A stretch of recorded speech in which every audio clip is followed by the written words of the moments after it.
जिन्होंने गांधी की हत्या की और हत्या के बाद जश्न में मिठाइयाँ बांटी, वो लोग आज सत्ता में बैठे हुए हैं। और इसलिए आज उस शख्स को याद करने की ज़रूरत है।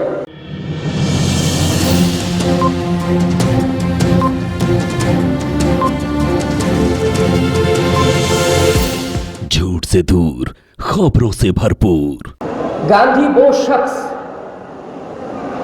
जो 13 जून 1947 तक 125 साल जीने की हसरत रखते थे। और मैं वो तारीख इसलिए बता रहा हूँ कि 3 जून 1947 को भारत का विभाजन तय हो चुका था और गांधी जी ने उसको स्वीकार कर लिया था। 10 दिनों तक वो 125 साल और ज़्यादा माने उस उम्र को जीना चाहते थे, लेकिन उसके बाद वो अपने साथ के लोगों से कहने लगे थे कि अब शायद ये जीना नहीं हो पाएगा। और क्यों नहीं हो पाएगा? क्योंकि जो पागलपन नोआखली से लेकर के पंजाब तक पसरा हुआ था, जहां आदमी आदमी के खून का प्यासा था, जहां नंगी तलवारें मासूम लोगों पर चल रही थी, उस देश में गांधी नहीं जीना चाहते थे। और गांधी को लगता था कि हमने जिस अहिंसा का पालन पूरी उम्र किया, हम शायद उसमें फेल हो गए। लेकिन दोस्तों, गांधी जी की शहादत के बाद माने 30 जनवरी 1948 के बाद देश में जो हालात बने कि उसमें रातों रात इस देश का सांप्रदायिक सौहार्द लौट आया। और इसीलिए आशीष नंदी जैसे समाजशास्त्री कहते हैं कि वो गांधी की इच्छा मृत्यु थी। गांधी ने अपनी शहादत दी और इसलिए दी कि इस मुल्क में फिर से वो सांप्रदायिक सौहार्द वापस आए। मैं गांधी को केवल उन्हीं दिनों में याद करना चाहता हूँ। इस देश का बच्चा बच्चा गांधी को जानता है, पहचानता है, उनको पढ़ता है, जो व्हाट्सएप यूनिवर्सिटी पर नहीं है। हालांकि आजकल व्हाट्सएप यूनिवर्सिटी पर जो चल रहा है, उसने इस देश के राष्ट्रपिता के व्यक्तित्व को चिंदी चिंदी कर दिया है। गांधी पर जो हमले इस समय हो रहे हैं, हालांकि ऐसा नहीं है कि उस समय नहीं हो रहे थे। आजकल जिसे ट्रोलिंग कहा जाता है, आपको फेसबुक पर, ट्विटर पर, सोशल मीडिया पर जो गालियां लिखी जाती हैं, ये सिर्फ आज का नहीं है। जो लोग आज सत्ता में हैं, उनके पुरखे उस समय भी गांधी को गालियां दे रहे थे। और वो गालियां किस रूप में आ रही थी? वो टेलीफोन करके कह रहे थे कि अरे बुढ़े, तू मर क्यों नहीं जाता, तेरी जरूरत नहीं है। कोई कागज की पुड़िया बना करके गांधी के घर में फेंक रहा था कि गांधी, अब तुम्हारी जरूरत नहीं है। और क्यों नहीं है?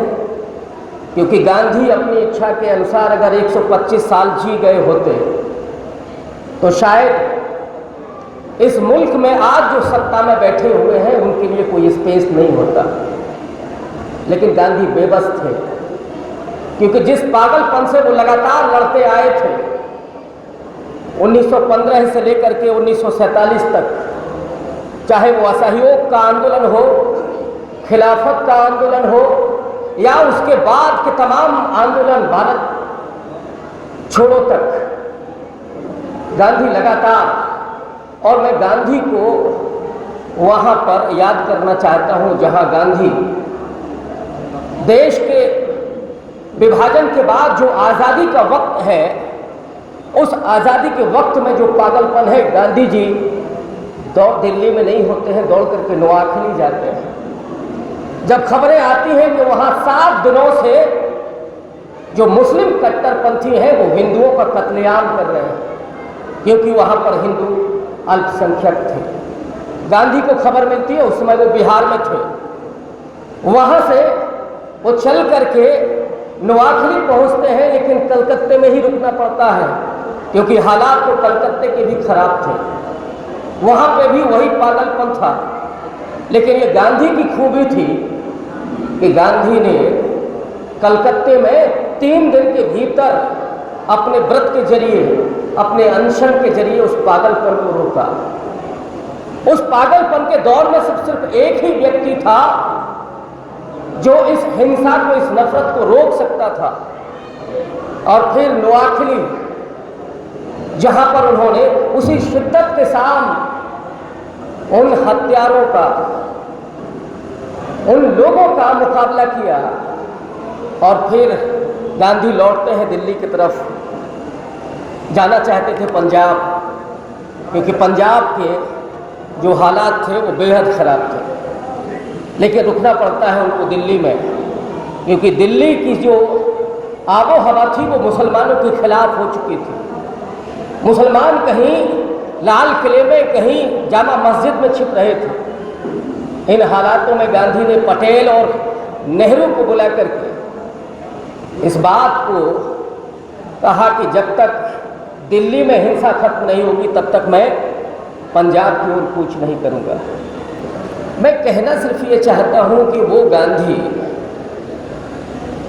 जो इस देश के पागलपन के दौर में भी उस हिंसा को, उस नफरत को मिटाने की हिम्मत रखता था, सलाहियत रखता था। लेकिन कुछ लोग ऐसे थे जो गांधी को मारना चाहते थे। कलकत्ते में भी गांधी पर हमला हुआ था, और दिल्ली में जब उन्होंने अनशन किया, वो अनशन किस बात के लिए था? पहला तो वो 55 करोड़ रुपया जो पाकिस्तान को दिया जाए। और जिस दिन उन्होंने अनशन शुरू किया, ठीक उसके दूसरे दिन रात में जो चिट्ठी उन्होंने नेहरू और पटेल को लिखी, उसके तत्काल सुबह कैबिनेट बुला करके ये फैसला हुआ कि हम पाकिस्तान को 55 करोड़ रुपया देंगे। और उसके बाद सिर्फ इस देश में नहीं बल्कि पाकिस्तान के हालात बदले। पाकिस्तान से बहुत सारे तार आ रहे थे, पाकिस्तान से बहुत सारे टेलीफोन आ रहे थे, और उसमें गांधी जी से रिक्वेस्ट की जा रही थी कि आप अपना अनशन छोड़ दीजिए, हमसे आप जो कहेंगे वो हम करने के लिए तैयार हैं। गांधी जी का ये कहना था कि आप पाकिस्तान में भी हिंसा छोड़ दीजिए, जो वहाँ हिंदू और सिखों पर हमले हो रहे हैं उसको बंद कर दीजिए। पाकिस्तान के लोगों ने माना, पाकिस्तान के लोगों ने कहा कि हम छोड़ने के तैयार हैं, बस आप अनशन तोड़ दीजिए। वो पाकिस्तान के लोग थे जो इस देश से जुदा हो गए थे, उन्हें गांधी से इतनी मोहब्बत थी, वो गांधी को जिंदा देखना चाहते थे। लेकिन इस देश में वो कौन लोग थे जो गांधी की मौत को बुलाना चाहते थे, जिन्होंने गांधी की हत्या की और हत्या के बाद जश्न में मिठाइयाँ बांटी, वो लोग आज सत्ता में बैठे हुए हैं। और इसलिए आज उस शख्स को याद करने की ज़रूरत है। उस सांप्रदायिक सद्भाव को बनाए रखने के लिए, उसको कायम करने के लिए गांधी की ज़रूरत है। और मैं समझता हूँ कि गांधी सिर्फ एक बार आते हैं, आज ज़रूरत कई गांधियों की। एक गांधी तो हमारे पास है, और मैं आजकल राहुल गांधी को राहुल नहीं कहता, सिर्फ गांधी कहता हूँ। और इसलिए कहता हूँ कि ये गांधी उस गांधी के रास्ते पर चल रहा है जिसने सब कुछ छोड़ दिया, कोई सत्ता के प्रति आकर्षण नहीं।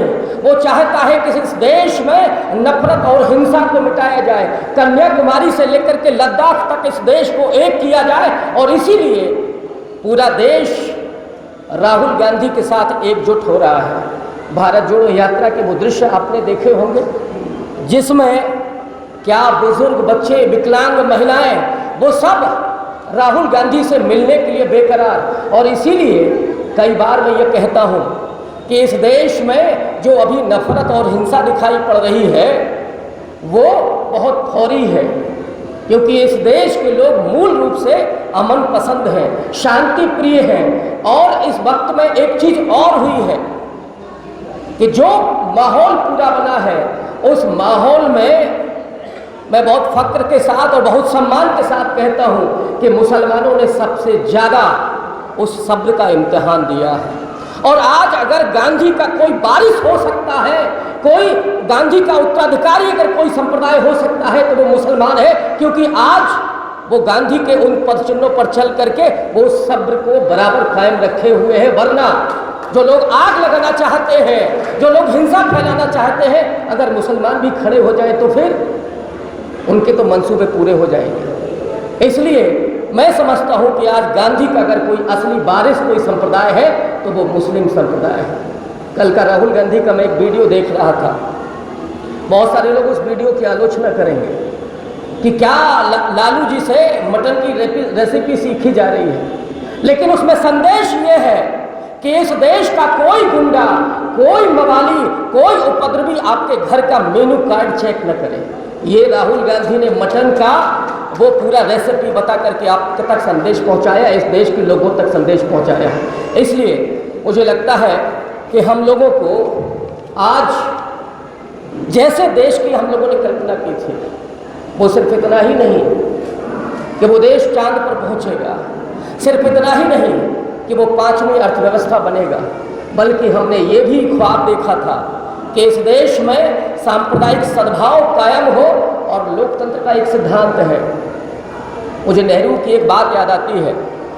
नेहरू ने 50 के आसपास कहा था कि हमारा देश या हमने लोकतंत्र का पौधा लगाया है, इसको पालने पोसने की ज़रूरत है। इस देश में खास करके कांग्रेस पार्टी ने इस देश के लोकतंत्र को, उसके पौधे को दरख्त बनाया, उसको सींचा और दरख्त बनाने के बाद जो उसमें शाखाएं निकली, उन शाखाओं की ये उपज थी भारत की सामाजिक न्याय की राजनीति। और मैं इसे कांग्रेस पार्टी का विकास देखता हूँ। कांग्रेस पार्टी का तो खात्मा उसी समय हो जाना चाहिए था। मैं जो बात कह रहा हूँ जरा गौर कीजिएगा। कांग्रेस पार्टी ने अपना काम तभी कर दिया था जब इस देश में सामाजिक न्याय की राजनीति शुरू हो गई थी। जो हाशिए के तबके थे, जो दलित थे, जो ओबीसी थे, जो आदिवासी थे, वो मुख्यधारा में आए थे। लेकिन उन्होंने क्या किया? उन्होंने क्या अपनी जिम्मेदारी को निभाया? उन्होंने सत्ता कहाँ पर पहुंचा दी? उन्होंने पहुंचा दी उन लोगों के हाथ में जो इस देश को हिंदू राष्ट्र बनाने का सपना देख रहे हैं। और उस हिंदू राष्ट्र का कि जिन बाबा साहब ने कहा था कि अगर हिंदू राष्ट्र बनता है तो इस देश के दलितों और वंचितों के लिए सबसे बड़ी आपदा होगी, और इसीलिए किसी भी कीमत पर हिंदू राष्ट्र को रोका जाना चाहिए। ये जो आज की चुनौती है वो यही चुनौती है कि हम कैसे इस देश को धर्मनिरपेक्ष रखें, इस देश के संविधान को कैसे सुरक्षित रखें, इस देश में लोकतंत्र को कैसे कायम रखें। कि 1 नेशन 1 इलेक्शन ये क्या है?